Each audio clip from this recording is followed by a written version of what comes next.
Okay. I'm back. We're live, so. Mm.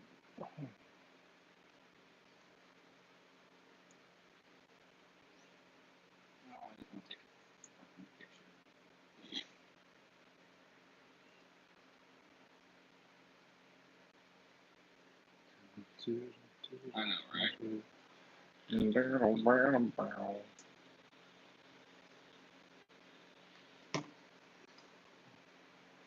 There we go. Now we're live. We got the homies coming in. Oh, there's one. That would be the Captain Ron. There's one. Okay, we got audio. There's Tree. Video. That's me too. Let's do this. We're back, Eric. We're back. There. What's that? There we go. A little bit there. You're gonna have to read the chat though. That's fine.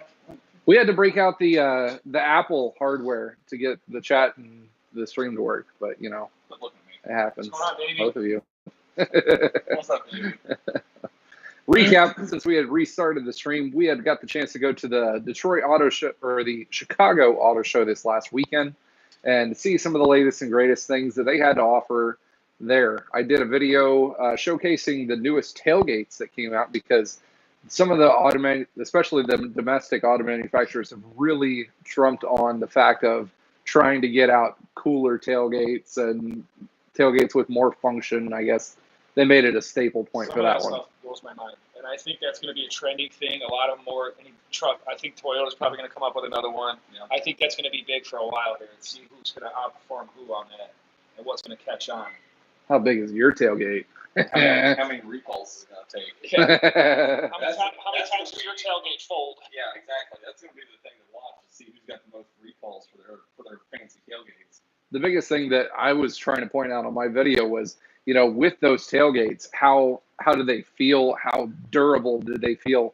Do they feel like, you know, one of the things I like the style of the GM. Yeah, it's really cool and it's functional in like 37 different ways, but that piece of origami tailgate, I see it having quite a few failure points to it, especially when you start adding the one that had the speaker, the Bluetooth radio built into the middle of the tailgate. Yeah. I'm making that an Really? office on wheels. I mean, cool concept and all. I mean, you know, people who take it out and go partying on the weekends and want to take their tailgate. you know, go But tailgate it's or also, whatever, when you flop down that step, it's right where people put their foot. Kicking into How it, many times snow, is that thing going to get kicked loading in over? with a piece of wood, jamming into it, things like that. You know.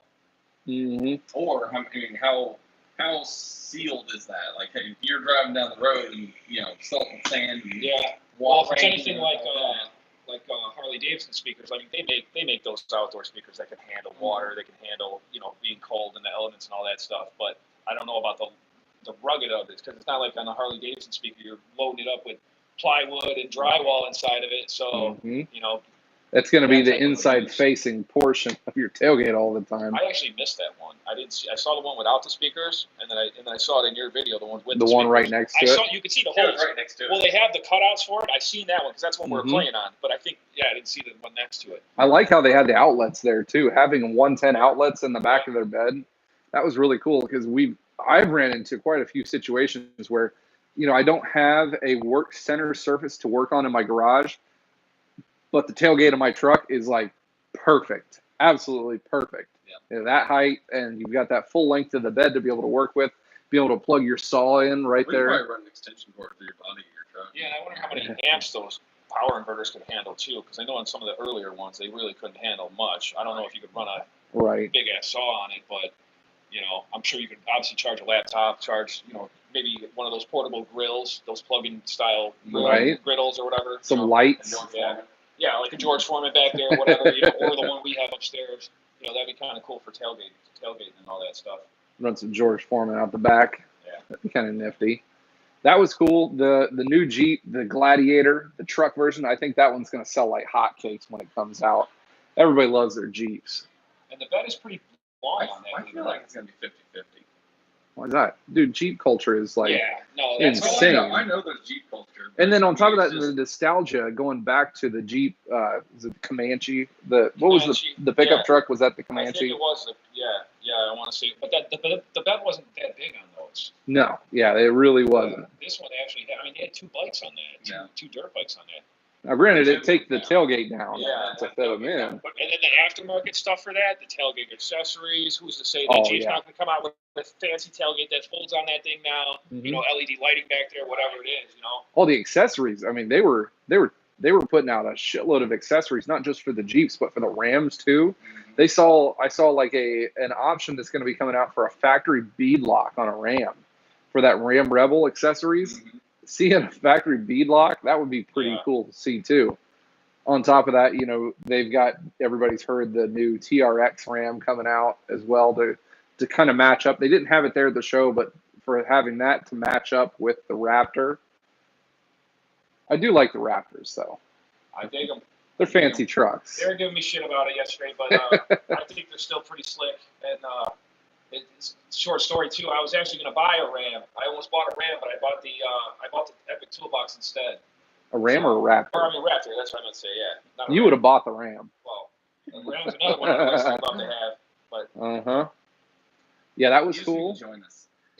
Join the dark side. Come over to the dark side. We got cookies and awesome trucks. Yeah, well, and I don't even like Ford that much. Just the Raptors and the Mustangs. I'm the same way. I'm not a big fan of the blue oval group. Get rid of all the rest of the stuff. It's just the Mustangs and the F-150s in general, because they are the highest selling trucks in America. Yep. So, and I think it'll be a long time before Ram catches up to that. It will be. Yeah. They make their stuff so much more affordable as well. But I'll give it to Jeep, Ram, Dodge. Their setup there at the auto show was they actually had one of the biggest. They had the biggest. Yeah, they had the biggest setup for them, and then just between the people, like Dave said, you know, test driving the Jeeps up those ramps and all that stuff, and seeing even some of these. What was that one with the rigid chassis that was going up that hill? What was that? Was that a Renegade or something? No, it was a Cherokee and a Wrangler. That was the Cherokee. Yeah, I mean these things. Cherokees and Wranglers. You know, the articulation isn't there on the suspension, but they're still with the 4x4. They're still able to handle this rough terrain and all that stuff, which is pretty wild, man. You try to put any other truck like that. Do you get a video of that on your videos? Yeah, it was on there. Got stuck. I know you picked up a few on your live stream. I sat there and live streamed for like 10 minutes. If you guys want to see that, I'm one of Ron's live streams. It was on my video. I got a few clips of it, but yeah. I had a Cherokee and a Wrangler going over that one. They had that one, and they had the Ram one. I didn't have that one on my video, but they had the Rams where they had a towing challenge. Yep. There where you could run around with the new Ram 1500s and do a hauling challenge on that one too. There was so much to see there, guy. I probably caught as much as I can on it, but I still probably missed half. Oh yeah. All the stuff they had trying to skim through. Like at the end, we knew that Honda had come out with their new tailgate, and we got there at the end. They're like, "Man, where was Honda?" Yeah. We missed this whole section right in the middle of the very first area. We had to backtrack to the ridgeline to check out those tailgates, which is another pretty cool one. Probably one of my favorites. It was my second. If the Ram would have been working, that would have been my first. That one. And then my second one would have been the Honda. Yeah. Granted, it is a steel tailgate, I think if they did with a lighter, or like you said, with the assist, the shock assist for it, I think that would be a lot nicer. But I like the trunk design they have inside. That trunk design was like that was amazing idea. I think somebody else needs to put that into other beds. Because, I mean, having that spare tire sitting down there below, who's really going to be using that area? And there could be other utilized areas for spares as well. Yeah, but it's better than crawling underneath of some of these things when you get who wants, you know what I mean, where they do put it like on the caravans. Those are the worst ever. And how often do you see some of these newer vehicles with their spares that are actually accessible and they're usable? Their winches actually go down, and you bring them out, and the tires got air in them, and they're not crusted and corroded to the point where they won't even go onto the hub. I've had it get so bad, I just drove on a rim. I don't care. I can't get the spare. Not to interrupt, we got some questions. Yeah. So, ASP8 says, what are your guys' take on the new electric lines coming from the three big manufacturers? There was quite a few different hybrid electric options coming from that. Yeah. The Ford, they had a new couple of pushes for their hybrid line. The Volt's a plug-in, the Volt's, and I think a lot of that's some of the older, but it's I think they just updated some of the plugs. I think it charges faster now. Did they relocate it too? I think it's further up the fender now too. It's a little further up. Yeah, so just a lot of the stuff was out there for 16, 17, and it's just revamped stuff. Nissan and Hyundai came out with a couple of new ones too. Did you see a Leaf there? I didn't see a Leaf there. I don't remember seen. No, Yeah, I they don't know if had they're they had doing another these. one with the plug that was in like the grill of the car. The front of it, yeah. hmm Yeah, there was no Teslas there or anything like that, but it's something that we're going to have to learn how to fix. You know, really on there. You know what was there though? There was a Supra. There was a Supra. Yeah, I'm sure you guys see that on Ron's live stream. They Did had you actually that? yeah. Yeah, that was at the very tail Yeah, I end of missed that that one, the fourth bit of mine. They had Chrysler's kind of far behind with the hybrid and the electric Well, vehicle when they line. do come out with something, I guarantee They've got the Pacifica that's out in hybrid form, but other than that, that's all they've got working with them. They've said, "Oh, we've got a Wrangler coming out in that version. We've got a Patriot, small SUV." Wasn't there a Charger coming out? It's like They said that there hybrid- was like hybrid. Charger or a 300 that was supposed to have a hybrid chassis Those too. 300s were nice too. That was not That nice. 300 was nice. Yeah. 300, 300S. yeah, Yeah, it was pretty slick. it's kind of hard to beat those. That's just classy. It's got a whole nother thing other than a Cadillac. And get back to the Pacifica. That for family, I mean, it's a van. I know it's a van. Let's put it this way: my wife saw one. She sold one. I She like them wants one. myself. I think the design, the rear entertainment center for the kids or anybody in general. I mean, I could sit in the back of that thing and drive 4 hours straight with no problem. Yeah. So, did Nissan have the Titan XD SV Midnight at the show? No, I don't remember seeing. no, it. I didn't see that one. We were looking for the one with the new Cummins engine in the Didn't see Toyota. that either. That one Yeah. didn't come out And yet. I think that's going to be probably next year's auto show. We'll probably see the release of that. Is what I'm guessing. Mhm. You know, because I'm still on the fence with that. I almost still can't believe it, but I've heard it from multiple sources. I hear it's coming. So the Cummins is coming. And don't worry, Warren. We're not getting the hybrid. I can't get my wife to plug in a cell phone, let alone a car. So. Yeah. What's up, George? So we that and the Ram 3500 and the cab chassis just got released 2 weeks ago. So I got a chance to look at those. Mm-hmm. The design of that new Ram, I think they nailed it on the head. The GM, Ford, and Chrysler all came out with their new 2500 HD lines and 3500, and they totally redesigned the entire design and chassis. And I think out of all of them, the Rams were my favorite. Yeah. Followed closely by the Chevy Silverado. I do like, the stealth. Well, the Sierra's got the kind of the same framage and all that stuff, but I don't like the grip like Too you said much with the chrome face- and with the glitz face, yeah. and Yeah. glam to the front of that one, but I'm not a big fan of Fords. That big, it looks like you're looking at a wall. Right. It's like a giant brick wall is all it is. Yeah.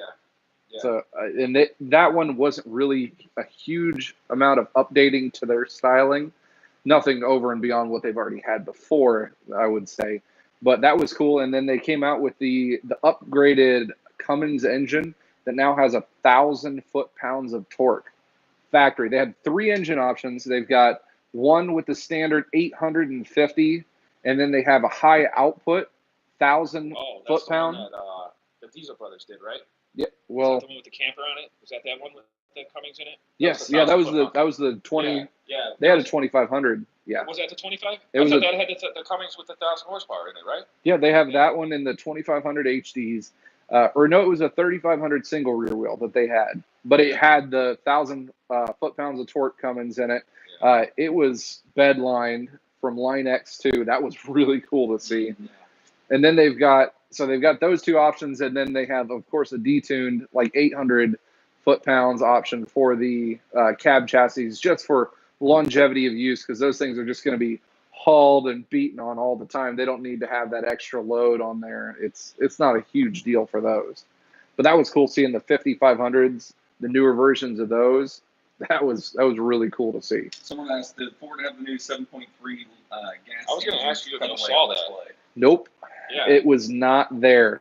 Out of all the hype for the new 7.3 gas and the gases new weren't there. 6.6 gas for Chevy, they didn't have those there. They didn't have them on display.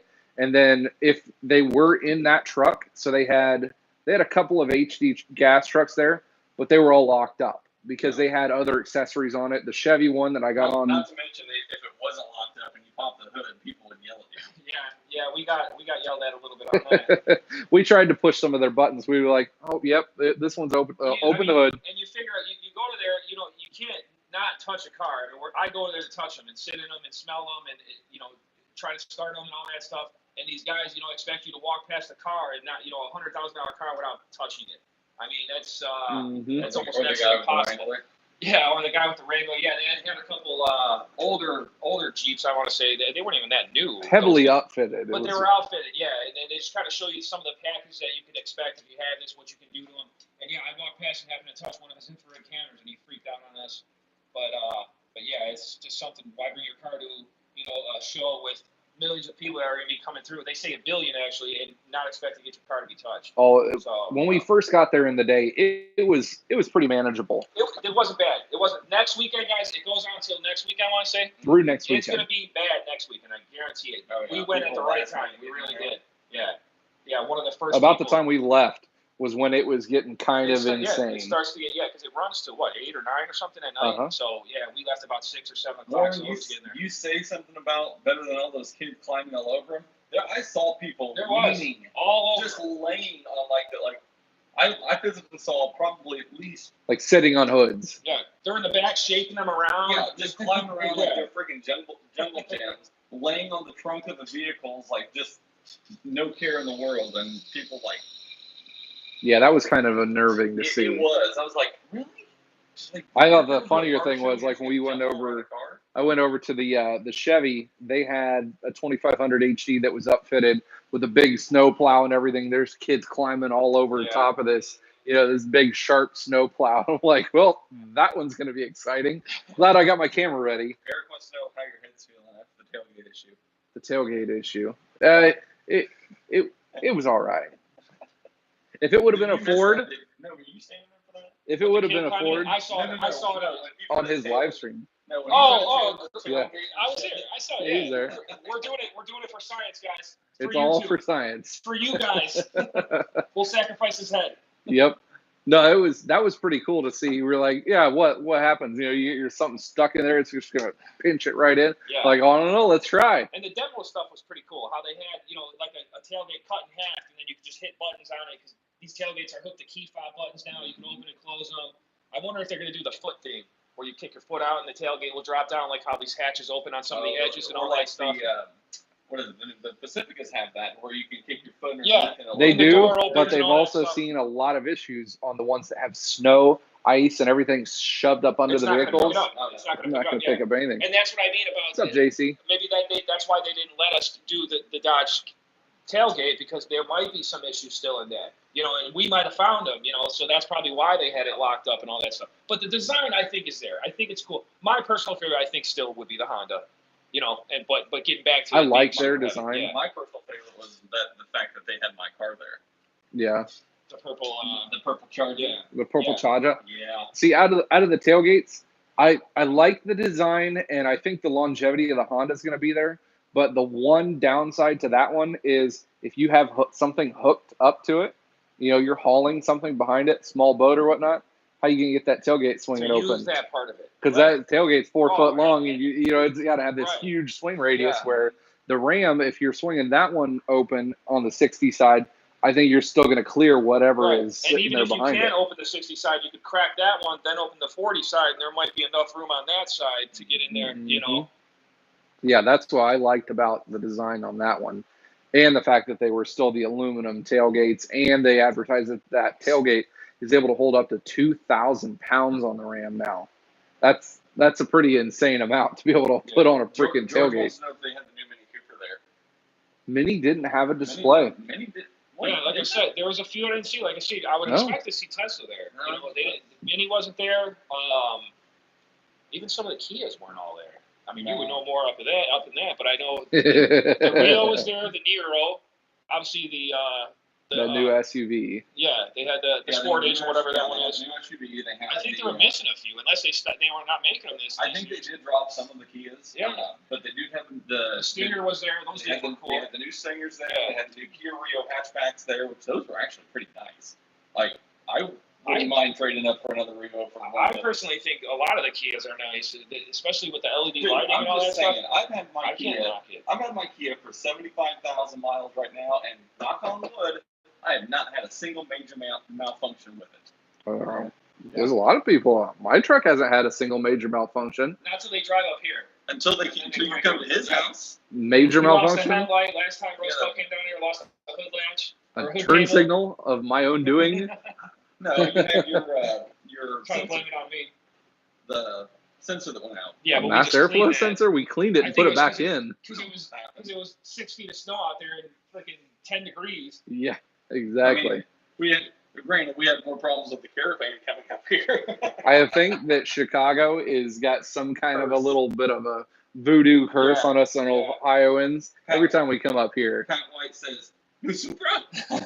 Yes, there was a new Supra there. Or BMW Z4 or whatever else you want to brand it Buicks had a as. couple new ones too. I forgot the name of those. Did we talk about that one? No. Did we bring up the Buicks? Yeah, they got a couple new Regal cars out there. Really, the inside just looked like the Malibus. But it was funny being in the Buick section because all around Buick was like Porsche and Aston Martin and they're trying to brand it there. All these high-end and it was next to names. Cadillac. It was right after Cadillac. Come on. But you walk into Buick and it was like nobody was there. There was two dead spots, Buick and Honda. There wasn't a whole lot of people in Infiniti either, though. No. And Infiniti I wasn't impressed at all by a lot of their body design changes. And a lot of the Infinitis, we couldn't even open the doors of those either. But you would have thought coming from Lexus that they would have had more to offer there. Yeah. Audi, that shit was impressive. Yeah. Volvo was impressive. I didn't really get too much footage on that, but all their color designs on their cars and all that stuff. I mean, those are some expensive cars. Did Buick? Somebody said I'm ready for Buick to re-release the GNX. Well, No. No, no, not the GNX. A sports car Buick. No, that ain't gonna happen. Not this year at least. Not that we've heard on that end of things. Nope. That was cool. But overall, the show was really cool. Had a lot of cool. Had actually a lot of cool vendors back there in the back. Back in the back where that huge tank tread truck was. Yeah. And a lot of the rims set up. They also had a lot of the aftermarket stuff there and all that stuff. They did have quite a few upfitters there as well that were, for the heavy duty lines. They had a lot of the big bucket trucks that had their new hydraulic systems running off the newer style PTOs that were more efficient. They had the Ford Transit upfits, the Ram ProMaster upfits with the new shelving units in those. That was cool to see. In the conversions section they had with the GMs, the Fords were in it. I think they had a couple Dodges. From Explorer. Yep. They had a couple of Dodges vans in there, didn't they? They had a ProMaster. Okay. There was at least a ProMaster and a ProMaster. They had a 40-inch TV in these things, man. These conversion vans. And that was a nice setup. And they're priced better than I thought. When you think of some of the big SUVs, the Suburbans, Tahoes, the decked out LTZs, they're scratching that $100,000 mark, which is insane to me. Without the conversion. Right, exactly. So, but when you're talking about a big conversion van now, the Chevy style conversion van, we saw the price tag on those that were like $86,000. So you're spending, $14,000 less to get an all-wheel drive conversion van that's jacked out. $30,000-$40,000 to do, And then another conversion for the handicap style for the Pacificas. Yeah. There's an outfitter that does that. We were talking to them. I'd love to see the process of that one because the handy fit cap upfits on those, they said from the firewall all the way back, none of the original floor was used. It's all cut out. And those don't have the drop floor like the other ones. They do have a drop floor in them? Yeah, it was all drop floor. That's how they utilized them in the Grand Caravans. They utilized the drop floor in them. That had a ramp that dropped down out of the bottom to it. Yeah. George asked, did they have the Gremlin-looking Chevy trucks? The Gremlin-looking Chevy trucks. You're talking about Gremlin. Gremlin. I don't know what that is. Must not have been. They had the ZR2s there. That was kind of neat to see some of those with the new Baby Max, the updated 2.8. Or was it? It was a 2.3 or 2.8. It was one of the with two. The turbo, the mini turbo on it. Yeah, it's a Duramax diesel engine. Yeah, what's up, Andy? And they're putting those in. They're putting them in the obviously the Duramax, but who else is using them? That's the Colorados. That's the tiny Duramax. Oh, the tiny one. Okay. Well, they're putting them in. They have a couple different styles of them, and they look the same, just a smaller version, of course. And they're using them in a bunch of them actually, which is surprising. Seeing the spread of the diesel culture is definitely coming across. Volkswagen had a huge line of diesels in theirs, but they're kind of known for that one also. Yeah. The direct injected was a big push into the newer engines with the newer updated 3.6 again with in GM. Now. Yep. That one was an updated motor. Chrysler came out with their 2-liter 4-cylinder direct injected motor with that e-torque system on top of it. So that's lots of big moving. They're just trying to squeeze out all the power and everything out of these smaller motors while they can. I was really impressed by some of those cutaway stats on there, statistics with the amount of horsepower these things are making now. It's pretty impressive what they're doing to these things with the direct, the direct injection and those high pressure fuel pumps and all that stuff to be able to pull that kind of torque and horsepower out of these engines are pretty impressive. So between us, who do you think was the big winner of the show, in our opinion? Manufacturer or vehicle in general? Manufacturer. Obviously we walked through it all, and first the group that had the biggest area was definitely Dodge, Chrysler, Jeep. Yeah. They had the biggest. But in your opinion, who do you think put on the best display of their products? Dodge was pretty impressive. They had two test tracks at Dodge. Yeah, one for the trucks and one for the Jeeps. And probably Chevy would be the other one with all their trucks and all that stuff. Those were probably the two biggest vendor ones there. Yeah. And they probably got the two best truck lines. I don't know. Ford's got a couple. But the show was very heavily involved in trucks. That was their big focus on trucks. Yeah, and Ford. Actually, a 60-40 split. A lot of the Ford trucks, they were more geared towards the work vehicles. They had dump beds on the back, they had plows on the front. The Fords were more geared. GM had that too, but Ford was more geared toward. They had some of the big stuff there. They had 6,500, 7,500. Like tow truck stuff. No one's driving around a F-750, cruising along as a daily driver. It was more geared towards, business stuff, like hauling stuff, and that's kind of the beds you saw on them. There was really no one around that either. They were trying to take up that portion of the market. I know Dodge, that they had a 4,500 and a 5,500 there. That the 4,500 had this really nice welder style bed that was paint matched. Obviously that's not going to come from Chrysler like that, but it was neat to see that. I really like the painted, molded in front fenders of the 45 and 5,500s rather than the hard plastic stuck on front fenders of the bigger cab chassis. I like that design style change that they made. And other than that, I think Dodge was number one for me. And then for me, and I don't even work for Dodge, so yeah, people are going to say it because we work for them, but I think they were very impressive. Followed by Chevy had they went full force on that, and their trucks were a huge push on there. And then actually I'm gonna have to say that probably Kia was the next big one that pushed their big for their brand. Yeah. They had a test track for the new, what was the SUV called? For the life of me, I can't remember. The only thing I think starts with a T. They had the test track for it. Yeah, it looks like a freaking. It looked like a fancy SUV. I thought it was just a slogan that I saw. I don't know. I can't remember what it was. Trigon or whatever. No, it was like Tiguan, Volkswagen. Verse or something. They didn't have the demon there though. Nope. So a couple things in chat. Rustbelt should buy himself a tricked out conversion van. No, I work on enough of them to know that I'm not going to buy a conversion van. Jimmy says, you guys seem good. Rustbelt, what's your opinion on Article 13?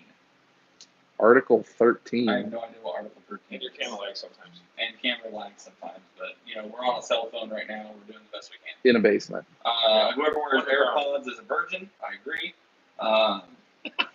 Calm down, guys. Kids these days, whatever. Painted trim is much better looking than just plastic. Yep. Telluride. Telluride. That's what it was. That's what it was. The Telluride. Between that and having the new Kia Stinger and the other, they had that. Stinger is freaking affordable too. It's only like $35 now. 300 horsepower. All Kias are. They're impressive, man. 300 horsepower, 6-speed manual transmission. Yeah. Like I said, I'll give credit where credit's due on those. Bring up the Volkswagen GTI that they have. That's another cool one. That's the one we popped the hood on and got in trouble for. But yeah, as long as they can pass emissions now. Yeah, as long as they're not cheating the smog here. Uh-huh. What happened with all those recalled 2020 Jeeps? Which version of them? Every single manufacturer has had at least 2 to 3 recalls on their newer vehicles. You know, everybody's got a recall. If you think we that got 2 on the 19 Rams. if you guys think that your new vehicle that you purchase is, you know, immune, like, oh, it's so good, it's never going to have a recall. I said, think again. Every single vehicle line has got some kind of, the frame ones. We're a heavy Jeep dealer. Like we deal in Wranglers a lot. And out of the probably 50 to 60 Wranglers that we've inspected over the last 3 months, not one single Jeep had to have the frame rewelded. No. Well, they showed us pictures of what it would look like if the welds were bad on the track bar that would mount to the driver's side of the frame, but we haven't had one single Jeep that had to have the frame reworked. No. So it must, for the problem that it is, it must not be very widespread. And even you know, talking about recalls, I mean, we had that stop cell recall that was on the 19 Rams for a corroding battery terminal to the or battery ground on the frame, and I went out and checked like, what was it, 15 of those the other day out in the cold, and I didn't find a single one. And a lot of the recalls aren't big of a deal. Like you were telling me about the button one for the put it in neutral. They had a little safety latch button, and it was too easy to pick off, so they had to put a higher tolerance one in there. Come on, that's not a recall. You know, that's the Pacifica. More safety thing. You know, you can't count. If they have some grandma that comes in and complains about, I don't like the grade of the shifter here. There's recalls coming out, guys. Watch out. As long as it's cheap for the manufacturer. But if there's something wrong with the engine, they're not recalling it. No, that doesn't happen. If it's easy to do, they'll recall it. Everyone's been cheating the new diesel emission laws. To be honest, every company literally has been caught. Oh, it has across every single manufacturer lines. There's been cheating going on with that. I mean, you're going to see that in corporations regardless, I think. That and the loopholes that they can get through, it's kind of ridiculous. Well, it's not completely regulated either. So, you know, they're able to put on whatever they want. Some have DEF, some don't. Some have EGR core, some don't. You know what I mean? It's none of that's regulated. So it's until they should have a separate plug for diesels that you can monitor. You know, George says, "I don't like how fast this car is. Recall it." Anymore, that's unfortunately some of the things that we see. The stupidest little recalls that'll come out. Some of them come out because like the 19 Ram where you have to do the upgrade or the flash to the amp because the stereo's not loud enough. Yeah, the stereo isn't loud enough, so they upgrade the amp to put out higher amperage to the speakers to have a flash. Yeah, they do that. It's been done. And the Harman Kardon ones. It makes a difference. Because I had one I had to bring in the other day, and it was like I turned it up, I turned the bass up, and I was like, that doesn't sound too bad. And then I did the amp recall, and it made it thump. So it was like it made it. That was the new Harman Kardon system. Yeah, I wonder if it's there and then they just tone it back a bit for like they governor it, you know, so they don't blow the speakers, and then people will complain about. Watch now that we'll have a bunch of speakers, you know, going out. Recalls, and we have to replace amps or replace the speakers because it's too much power now or something. You know, they probably dial it back like they do with the keys they do on them to dial back the horsepower. Everything's governed now. Recalls are a joke these days. It seems like every little plastic piece breaks is a safety violation. NHTSA is strong arming these manufacturers. The things being recalled have never been recalled 10 to 15 years ago. Oh, no, they never would have. Yeah. One year you guys should go to the Snap-on SFC show. I tried to get in. Guys, I tried hard to get in that one. You had to know a guy who knows a guy, or you have to be a truck owner. Sell your first I legit tried to get into that show this last year. Wouldn't let me. They call that show's not for consumers. It's for their customers, but they're franchisee customers. They're franchise only. Snap-on as a brand, you know, the franchisees are Snap-on's customers, but they're franchisee customers, not end consumer customers. So. Oh yeah, they make them sign like non-compete or not non-compete, but you know, disclosure forms when they go into those. And I guess if you knew your Snap-on guy that well or something, or you were his brother or something like that, or cousin, you could be able to get in it, but they'll never open it up I mean, to be honest, I mean, with the connections that he has through Top Don and all this other stuff, you think if somebody would go and get into it, it'd be him. Yeah. Yeah. And I tried, and they said, nope, no way, not at all possible. The only thing that would be is if I was able to be a part-time Snap-on employee for a franchisee, which nobody local was willing to do that for me. I tried that one too. I seriously did. I'm like, can't you just like pay me 2 cents, fill out a W-2? I could be a Snap-on employee part-time for doing this. I thought that would have been really cool to get into. I think the end game for us, though, really want to go to SEMA this year. Yep. Yeah, that if we're gonna have him work on anything, it would be that guy's fellas. Like the Chicago Auto Show, that's small time stuff compared to SEMA. I think SEMA would be badass. I think I should just come up with an invention, and I'll get a golden ticket to go there then. There we go. Invent something that you guys are gonna need, and I'll go there. You don't have a list of those already? I got one. Just pulled out. We'll You got that list?